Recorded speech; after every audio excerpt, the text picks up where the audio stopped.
ఓం శాంతి. శివ పరమాత్మ మహావాక్యాలు. బాబా నివృత్తి మార్గం అంటే అదే, అక్కడ ధర్మం ఉంటే కర్మం ఉండదు, కర్మం ఉంటే ధర్మం ఉండదు. ప్రవృత్తి మార్గంలో అయితే ఈ రెండు కలిసి ఉండాలి అంటున్నారు పరమాత్మ. ఈ రెండు అభ్యాసగా అవ్వాలి అంటున్నారు పరమాత్మ. ఇలాంటి అభ్యాసం అందరికీ సంపన్నమైనప్పుడే సంపన్నం అవుతుంది అని అంటున్నారు పరమాత్మ. మరి ఈ వాక్యాల గురించి ఏం చెప్తారు మహావాక్యాలు? ఇంకా మనం తెలుసుకుందామా? ఎవరైతే ధర్మము మరియు కర్మ కంబైన్డ్ రూపం యొక్క అభ్యాసగా ఉంటారో వారే సంగమ యుగం యొక్క కంబైన్డ్ రూపమైన తండ్రి, మరి పిల్లలు, మరి ప్రాలబ్ధం యొక్క కంబైన్డ్ రూపమైన శ్రీ లక్ష్మీనారాయణులు ఈ రెండు కంబైన్డ్ రూపాలను అనుభవం చేసుకోగలరు లేదా అధికారిగా కాగలరు. ఇప్పుడు ధర్మం మరియు కర్మ ఈ రెండు కంబైన్డ్ స్వరూపంగా ఉన్నప్పుడు అంటే పిల్లలు, తండ్రి, పిల్లలు మరియు ప్రాలబ్ధం యొక్క కంబైన్డ్ రూపమైన శ్రీ లక్ష్మీనారాయణులు ఈ రెండు కంబైన్డ్ రూపాలను అనుభవం చేసుకోగలరు లేదా అధికారిగా కాగలరు. మరైతే రెండు వెనువంట కలిసి ఉంటున్నాయా? ఎక్కువ మందికి ఉంటుందా లేదా? ఫలితం ఏ విధంగా కాదనుకుంటున్నారు? ఫలితం ఏ విధంగా ఉందనుకుంటున్నారు? అందరూ ఈ అభ్యాసంలో నిమగ్నమై ఉన్నారా? ఎప్పుడైతే నిరంతరం ఈ కంబైన్డ్ రూపం అవుతారో అప్పుడే ప్రాలబ్ధం యొక్క కంబైన్డ్ రూపాన్ని అంటే శ్రీ లక్ష్మీనారాయణ యొక్క కంబైన్డ్ రూపాన్ని ధారణ చేయగలరు.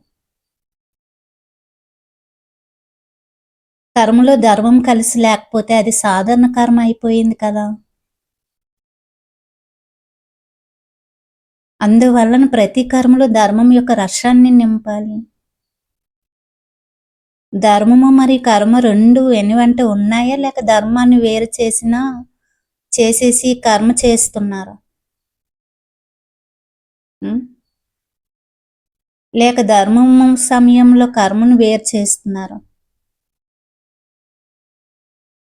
అలా చేస్తే అది కూడా నివృత్తి మార్గం అయిపోతుంది.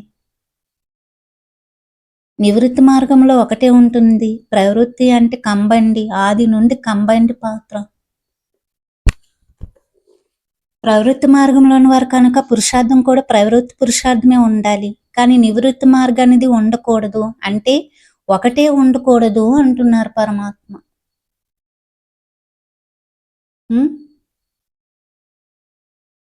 వారి కుటుంబాన్ని వదిలేసి వేరుగా వెళ్ళిపోతారు. అదేవిధంగా ధర్మాన్ని వదిలేసి కర్మలో నిమగ్నం అయిపోతే అది కూడా నివృత్తి మార్గం అయిపోతుంది. సదా ప్రవృత్తి మార్గంలో ఉండాలి. ఇటువంటి అభ్యాసం అందరికీ సంపన్నమైనప్పుడు సమయం కూడా సంపన్నమవుతుంది. ఎందుకంటే ప్రవృత్తి మార్గం యొక్క సంస్కారాన్ని పురుషార్థ జీవితంలో నింపుకోవాలి. ఇప్పటి నుండి ఈ కంబైన్డ్ రూపం యొక్క సంస్కారాన్ని నింపుకోకపోతే అక్కడ ఏ విధంగా ఉంటుంది? అద్భుతమైన ప్రవృత్తి మార్గం కదా. ఎంత అద్భుతమైన ప్రవృత్తి మార్గాన్ని పరమాత్మ స్థాపన చేస్తున్నారు. ధర్మము మరియు కర్మ యొక్క ప్రవృత్తి మార్గం అని అనండి, లేదా కర్మ మరియు యోగం యొక్క ప్రవృత్తి మార్గం అని అనండి, ఎలా అనినా కానీ విషయం ఒకటే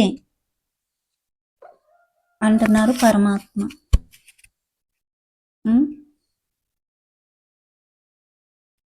మరి ఆ విధంగా కంబైన్డ్ స్వరూపంగా తయారవుతారు కదా. లేదంటే ఇతర ధర్మాలలోకి వెళ్ళిపోయే ప్రమాదం ఉంటుంది.